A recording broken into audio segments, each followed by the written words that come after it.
Hello, hello, hello, and welcome once again to another Can I Own podcast. I am your host, Art Veal, and I want to thank you all for tuning in and listening to this podcast today. I'm very excited to discuss this information. So the first thing that we're going to discuss today is I get a lot of people that ask me questions about rent to own, or they say, "Well, I want to buy a house, but I'm not ready yet, so I think I'll just do a rent to own." And the same way I have people that ask me about rent to own, I get a lot of people that say they've had a horrible experience with rent to own, and they don't like the program, or they got into a bad program, or they think rent to own might be a scam or something like that. And so I've talked about rent to own before, but I guess I haven't given a clear enough process to how to look at rent to own. So today's podcast is on how to find a good rent to own deal, because the hot new word today is rent to own, and everybody's offering rent to own. But there are, in all honesty, there are very few actual real rent to own programs.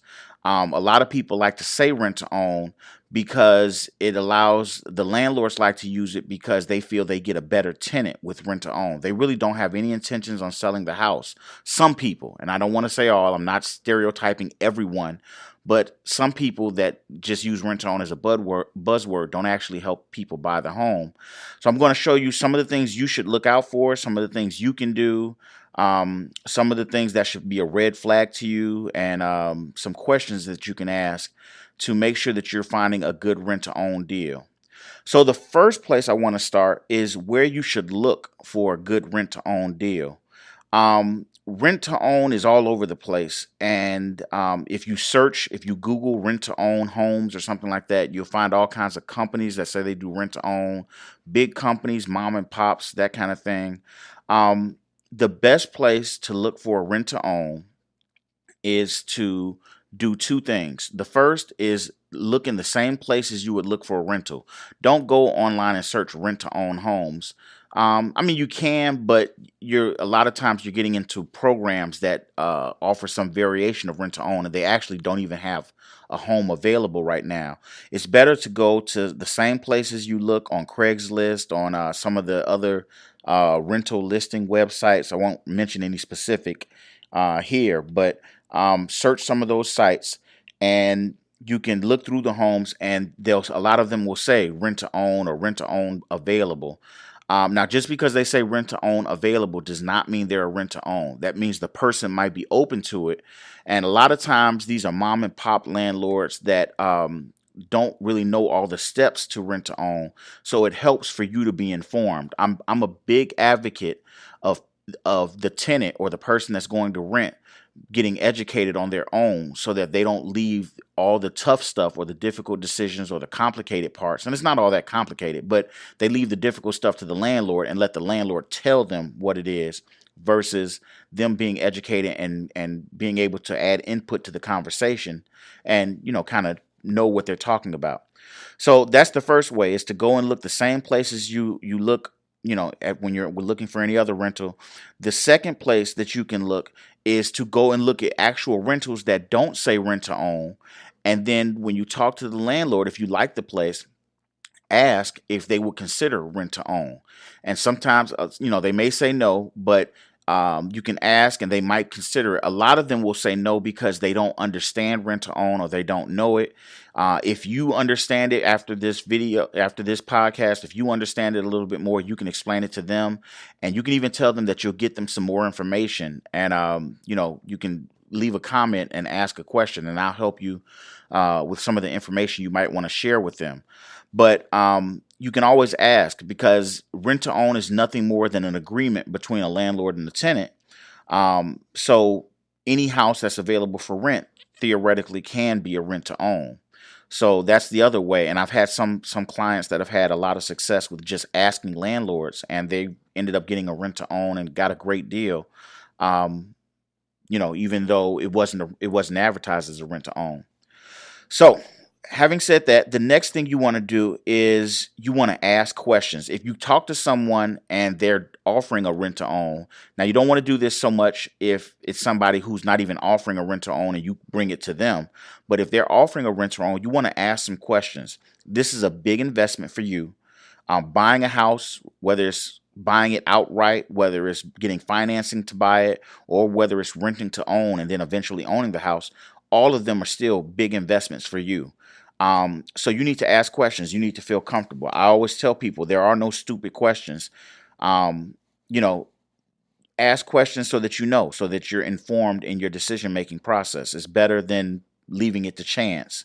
I can't tell you how many people get into a rent to own or get into a financial situation and they don't ask questions. And then they say, well, how did I get here? Why is this happening this way? And it's because they never asked. They never asked. The person, it's not on the burden. The person that's helping you, it's not on them to tell you everything. Sometimes you have to ask. So like I said, there are no stupid questions.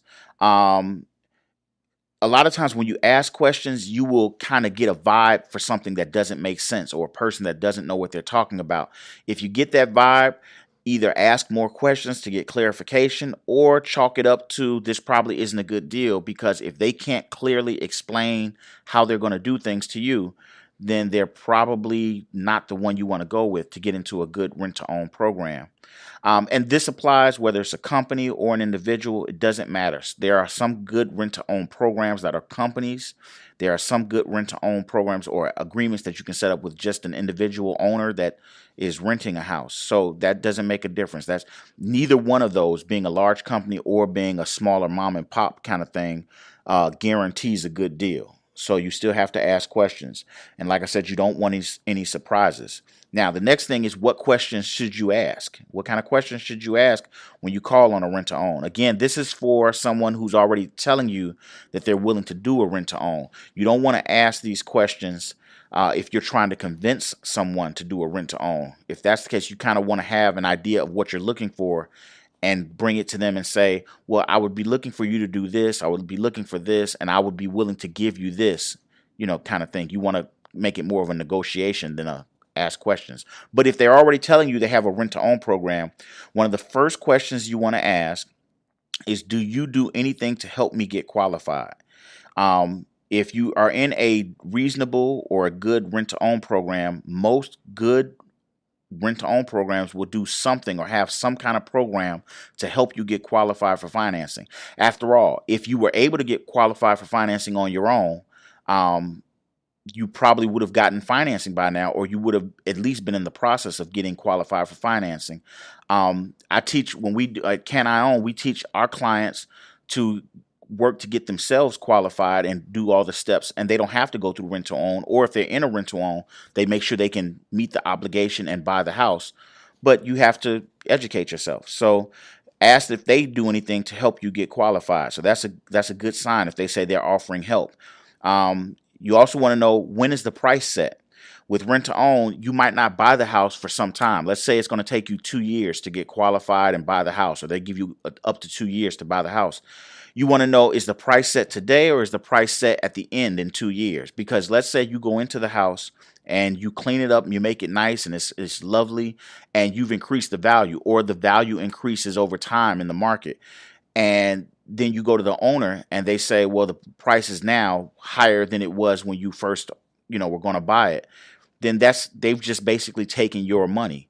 Or if you buy the house, or if you set a price today and then the market drops and now it's not worth that much, are they still going to hold you to that price and say you have to buy it at this price even though the market has dropped? So you want to know when the price is set. Is it set at the beginning when you sign your lease agreement, or is it set at the end when you tell them you're ready to get financing? Because that can make a huge difference. The other question, and this is probably the biggest question you want to ask, is, so the way a rent-to-own works, there's usually two agreements or contracts that you sign. The first is the lease, which is a rental agreement, and the second is what's called an option to purchase. This basically means that you have the right to purchase this house. The option typically has a purchase price and the terms of how you need to purchase it. So it might say you have 2 years to purchase this house at this price. You have to make sure you make your rent payments every month. You have to maintain the property. All the details usually are in the option, and you want to make sure it's in writing. If the owner or the landlord or the company says they don't give you anything in writing for the price, they just say, some places will say, just tell me when you're ready to get financing, and then we'll work out all the terms then. That's an immediate red flag. That is not a rent to own program, because you're just renting. And if you ever tell them that you're ready to buy, it's completely up to them if they're going to help you buy. They can say the price is too high and then you can't buy it.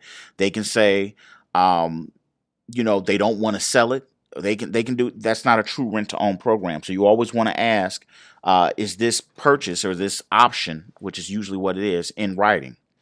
Next question you want to ask is, how long do you have to buy it?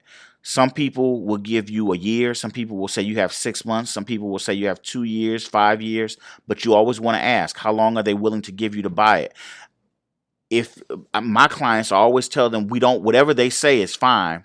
We want to work well within that. So if they give a year, I want to help my clients get qualified within 6 months. I want to help them get qualified and be ready to take them to a lender in less than 6 months. If they say 2 years, I want to try, depending on where this person's at, I want to try to get them qualified in 9 months to a year if their situation is really bad. Most people that I know, or most of the clients that I've dealt with and that come across come across my desk at CanIOwn, most clients can get qualified. Even the worst clients can usually get qualified in about a year or less. If it takes you longer than a year, then it's either one of two things. Either you have an issue that you're not working on because you haven't started on it. If you start in month 10, then yeah, it can take you a year because you only worked on it for 2 months. Or you are not being diligent. You're not putting together a strong plan to get qualified. But if you put together a strong plan and then you actually work that plan, most people, no matter where you are, whether you're coming from bankruptcy, foreclosure, most people can be ready to buy in about 12 months at the average. Some people it's much less. A few people it's longer. But you always want to ask, how long do you have? Because at the end of that option, if you're not ready to buy, then they can always turn around and say they're not going to sell you the house. They can always turn around and raise the price. It just puts you basically back at square one as far as having a place lined up. Next, you want to ask, and this is very important, what happens in the case of default? And I know no one sits down, or most people don't sit down and plan to not pay rent or plan to default on a rental payment, but things happen. Life happens. What happens if you default? If you accidentally miss a payment, or you have a death in the family and it causes you to miss one payment or be late on a payment? Some people that have plans that aren't very strong will say if you're late on one payment, then they automatically cancel your option to purchase. And that's kind of a red flag. If they say, as long as we don't file eviction, then, you're fine. If some people say, you can exercise the option until you're out of the house, that kind of thing. But you always want to ask, if they say that you miss one payment or you're late on one payment, then that's a red flag. Not that you're going to miss payments, but if something happened and you, let's say, ran 30 days late on one payment. Now, if you're running 30 days late consistently, or you're piecemealing the payments to the landlord, they're not going to sell you the house. Just know that they're not going to sell you the house, not because they don't even want to, but because you won't get qualified. If you can't make the rent payment, how can they take you to a lender and say, this person's ready to get financed when you can't make the rent payment? So if you're somebody that piecemeals your payments, I would suggest you get on a good budgeting plan. Check out the Bulletproof Budget on the CanIOwn website. See what, it's a free budgeting plan. See what you need to do and fix your budget before you try to do this, because this is your money and you're only going to waste your money. A lot of times the landlord is playing with your money if you don't do what you're supposed to do. So the last question that I really want to, the last two questions, the one is, how many of these have you completed? It's better to get with someone that's completed a couple of deals and they've helped a couple of families get qualified and buy the house. And so you can always ask, how many of these have you completed? If they say none, that's not necessarily a red flag. Just know that they're new to this the same way you are. So you want to negotiate your terms really well. And regardless of what they say, it is a negotiation. You can ask for things and negotiate, and you have the ultimate power because you can always walk away and go to another deal. They still have the same house, so there is, it's not necessarily a point of weakness, but you're not exactly in a point of weakness yourself. Don't look at the fact that you may not get qualified for financing right now as a weakness. It's not. It's just where you are. And the last question that I want to bring up is, who is responsible for repairs? Typically, with a rent to own, a lot of the landlords make tenants responsible for the repairs. And that's not a red flag. That's fine. Just know what you're getting into. Know that there is no house in America that I know of, at least I haven't seen one yet, that's perfect. They all have something that's wrong with them all the time. A leaky faucet, a leaky toilet, a squeaky floorboard, needs paint, needs carpet. There's always something. So just know what it is you're getting into ahead of time. Ask to take a look at the house, and if you need to, bring a contractor with you to look at it and look at what kind of work the house needs, and just know exactly what you're getting into, and make sure you've got some money set aside to budget for things that might come up. But some landlords will take care of the repairs. It depends entirely on the deal you negotiate. Just know that that's something you need to ask, so you're not caught off guard and think that the landlord's responsible when you're actually responsible.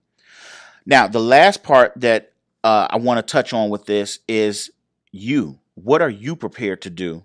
And how are you going to get yourself qualified? How will you get yourself qualified? They can give you all the terms in the world, but ultimately it's going to be your decision and your actions that are going to get you qualified to buy this house. Now, if you can know that you can get qualified, then what's stopping you from buying a house now? Maybe going into a rent to own isn't the best move, because typically with the rent to own, you are paying a higher price than a market purchase price, because they can set a higher price because they're helping you buy the house. So you want to see what's stopping you from buying now. Maybe you're not that far. You can always go to the CanIOwn site and fill out one of the home buying quizzes. It's a quick quiz where it asks you, I think, 5 or 6 questions, and then it'll send you an email about showing you if you're qualified to get financing or what you need to work on. So you can always take a look at that. Then you need to ask yourself, do you want to own this house? The house that you're looking at, you might be thinking it's a deal and I want to get into it because it's rent to own and that'll put me closer to buying. But do you actually want to own this house? Do you actually want to live in this neighborhood? Do you actually want to have your kids go to this school? Those are things you need to look at. And if you can't look at that, if you're not sure, then you need to make sure that this probably isn't the deal for you. You're going to be expected to buy this house. If you're not interested in this house specifically, then I would advise that you not get into the deal, because it's going to end up ultimately costing you money. And make sure you always calculate out the added cost of owning a house. This is just like owning a house for the most part. So make sure you calculate the costs that are going to be associated with owning a house. There's going to be lawn care. There's going to be repairs that need to be done. There's going to be improvements that you might want to make. And at the same time, you're going to have to be saving for a down payment. You're going to have to be building money and building credit possibly to get qualified. So you're going to have expenses on top of expenses, and so you need to always weigh that and calculate that stuff in, and make a plan for yourself. Make a plan to get qualified, and then follow and execute your plan. If you're not sure, like I said, I always sit down with my clients and work out a plan for them, but you need to sit down and educate yourself, make a plan. There's a lot of good information on these podcasts, and there's a lot of information out on the internet. If you're not sure, like I said, take the time and educate yourself. This is a major decision. So I hope this information is giving you a little insight in what you should consider when you're looking at a rent to own. Going a little bit longer than we usually do, but I try to give good information on what to look for. I've been a rent to own landlord for years. I've helped a lot of families, so I know what people expect and what as a landlord they're looking for. So hopefully this has been helpful for you. If you have questions or concerns or just want to tell me about your situation, leave a comment below in the comment section, and I'll be happy to get back to you. Also, if you're listening to this on iTunes, or if you're not on iTunes, go to iTunes and give us a review on these podcasts, because I'd like to know if we're doing a good job, if we need to improve something. Give us a review. I'd love to hear your feedback. So until next time, I wish you the best. This has been Art Veal and the Can I Own podcast. Look forward to talking to you next time, and have a great one. Goodbye.